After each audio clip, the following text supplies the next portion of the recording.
Everyone, आज हम लोग बात करेंगे बाइनॉमियल नोमेनक्लेचर की, जिसको हिंदी में द्विपद्धति नामीकरण बोलते हैं।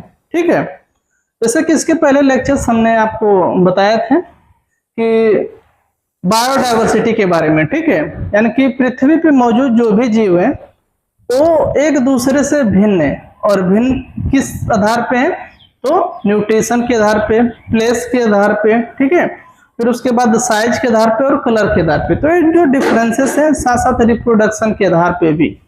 तो ये जो डिफरेंसेस है एक जीव से दूसरे जीव को, इसी को हम लोग एक वर्ड में जो है बायोडायवर्सिटी के नाम से जानते हैं।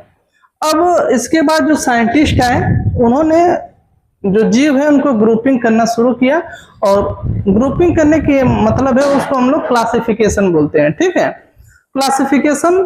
फिर उसके बाद आता है नोमेनक्लेचर। तो ये नोमेनक्लेचर है जिसमें बाइनॉमियल सिस्टम ऑफ नोमेनक्लेचर की हम आज बात करेंगे। ठीक है, तो जो टर्म है बाइनॉमियल सिस्टम ऑफ नोमेनक्लेचर, इसको सबसे पहले जो है दिया था कैरोलस लिनियस ने। ठीक है, और कैरोलस लिनियस ने पूरे जो जीव को जो है दो भागों में पहले बांटा था, एनिमल और प्लांट में।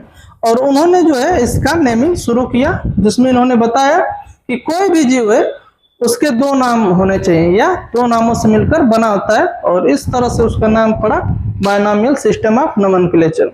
अब इसके रूल्स के बारे में जानेंगे।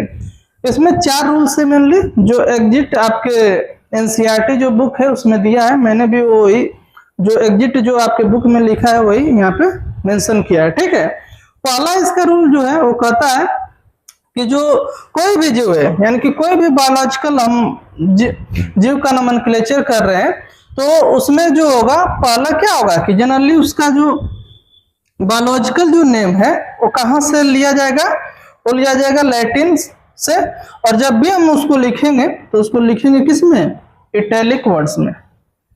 ठीक है, यानी कि biological names are generally in Latin and written in italics.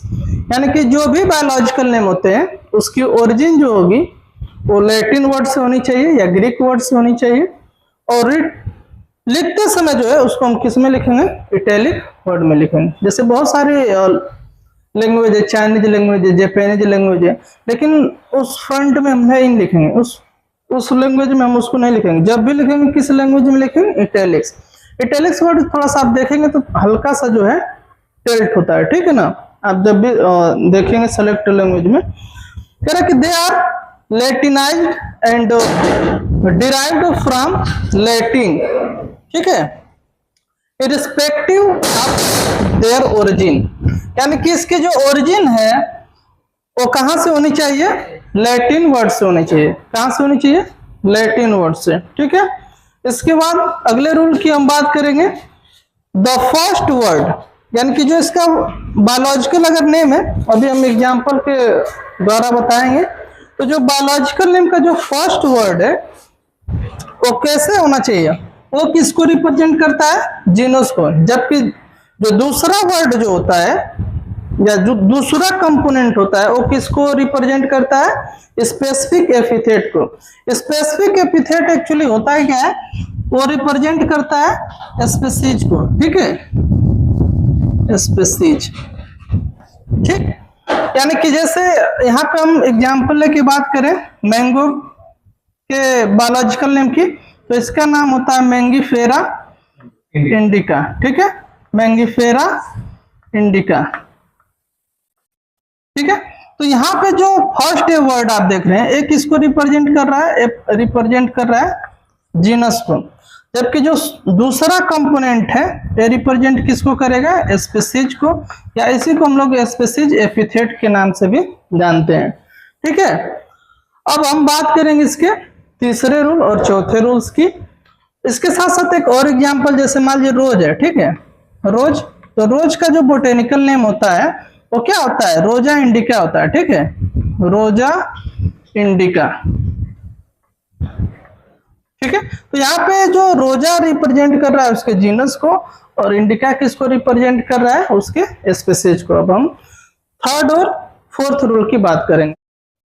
अब तीसरे रूल की बात करेंगे। जैसे इसके पिछले में दोनों रूल बताए, पहला रूल बताया था कि जब भी कोई बायोलॉजिकल नेम या साइंटिफिक नेम हम किसी भी एनिमल का लिखेंगे तो उसकी ओरिजिन कहाँ से होनी चाहिए, लैटिन वर्ड से होनी चाहिए, ठीक है।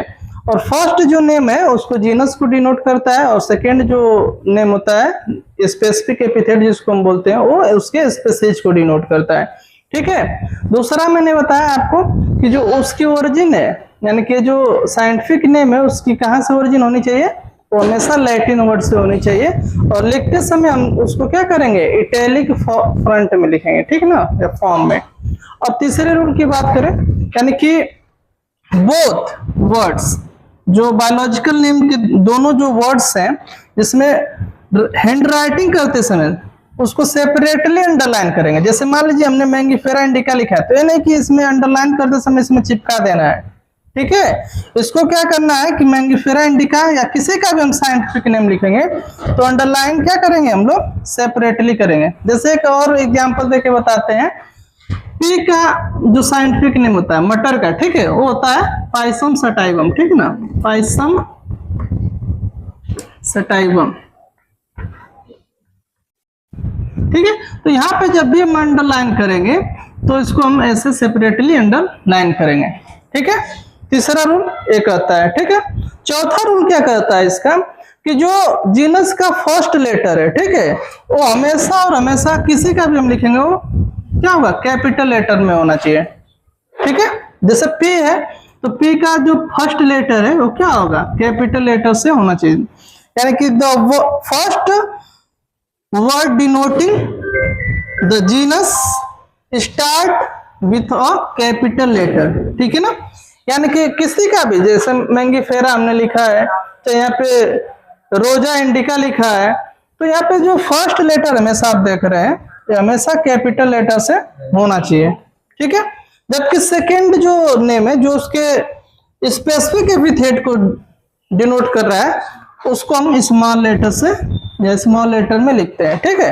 यानी कि यहाँ पे हमेशा ध्यान देना है हमको कि जो जीनस है उसका फर्स्ट लेटर कैपिटल लेटर में होना चाहिए और स्मॉल, उसके बाद सारा जो लेटर है